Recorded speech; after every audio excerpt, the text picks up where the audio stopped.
അപ്പം ഇന്ന് ഞാൻ, റെനീഷ്, അനീഷ്, ജെയ്സൺ, ഡ്രസി നമ്മൾ ഇത്ര പേര് ഇന്ന് നമ്മുടെ മംഗലാപുരത്തിലുള്ള സിറ്റി സെൻറ്ററിലോട്ടാണ് പോയത്. അപ്പം എപ്പോഴും നമ്മൾ പോകുന്നത് അവിടെ ഭയങ്കര ചൂടായത് കൊണ്ടാണ്, ഉള്ളിലൊന്ന് AC ഉണ്ടാകും, അതുകൊണ്ട് മാത്രം പോകാറ് എപ്പോഴും. അപ്പം പക്ഷേ ഇപ്പം എല്ലാം അങ്ങനെയല്ല കേട്ടോ. ഇപ്പം നമ്മൾ എന്തെങ്കിലും വാങ്ങിക്കാൻ വേണ്ടിയിട്ടാണ് പോയത്. അപ്പം ഇന്ന് ഞാൻ ഒരു പവർ ബാങ്ക് വാങ്ങിക്കാൻ വേണ്ടി പോയത്. അപ്പം ഈ പവർ ബാങ്ക് എന്ന് പറഞ്ഞാൽ നമ്മുടെ ഐഫോണിൻ്റെ എല്ലാം പുറകിൽ ഇങ്ങനെ മാഗ്നറ്റ് പോലെ വെച്ചാൽ മതി, അപ്പോൾ ഒന്ന് ചാർജ് ആയിക്കോളും. അതുകൊണ്ടാണ് അത് മേടിച്ചത്. അതെല്ലാം മേടിച്ച് നേരെ നമ്മൾ അവിടെ നിന്ന് വിട്ടിട്ട് പോയി അവിടുന്ന് നേരെ നമ്മൾ പോയത് പബ്ബാസിലോട്ടായിരുന്നു. പബ്ബാസിൽ പോയിട്ട് ഒരു കേക്ക് സാൻഡ്വിച്ച് എന്ന് പറഞ്ഞിട്ടൊരു ഐസ്ക്രീം ഉണ്ടായിരുന്നു, അതെടുത്താണ് കഴിച്ചത്. എനിക്ക് ഐസ്ക്രീം ഇഷ്ടമാണ്, പക്ഷേ എൻ്റെ പല്ല് ഭയങ്കര ഒരു സെൻസിറ്റീവ് ആയതുകൊണ്ട് ഭയങ്കര ഒരു വേദനയാണ്. അതുകൊണ്ട് എനിക്ക് ഐസ്ക്രീം ഒന്നും അത്രയൊന്നും കഴിക്കാൻ പറ്റത്തില്ല.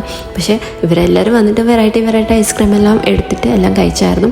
ഞാനങ്ങനെ സാൻഡ്വിച്ച് ഐസ്ക്രീം അതെല്ലാം കഴിച്ച് നേരെ നമ്മൾ വീട്ടിലോട്ട് വിട്ടു. അപ്പോൾ ഇത്രയുള്ള ഇന്നത്തെ വീഡിയോ. ബൈ.